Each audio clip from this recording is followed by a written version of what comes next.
3 பச்சை மிளகாய், வெங்காயம், பூண்டு, 1 டீஸ்பூன் ஜீரகம், பாதி மூடி தேங்காய், 1 டீஸ்பூன் மஞ்சள் பொடி. குறகுறப்பா அரைச்சி எடுக்கணும். மாதிரி அரைச்சி எடுத்துக்கிடணும்.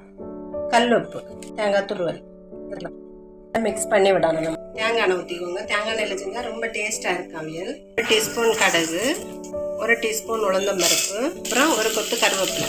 காய்கறியை அதில் அப்படியே தட்டணும். இது கூட ஒரு சின்ன துண்டு புளி கலக்கி எடுத்துக்கோங்க. எடுத்து இதில் ஊற்றணும். மூடி வச்சு ஃப்ளேம் ஆகி சிம்மில் வைக்கணும். சரி, இனி திறந்து பார்ப்போம். காய்கறி வந்துட்டு உப்பெல்லாம் கரெக்டாக இருக்குது. இனி இந்த நேரம் தேங்காய் எண்ணெய் பச்சை தேங்காய் எண்ணெய் ஊற்றிட்டு 1 கொத்து கருவேப்பிலை இப்படி போட்டுட்டு அப்படியே ஸ்டவ் ஆஃப் பண்ணி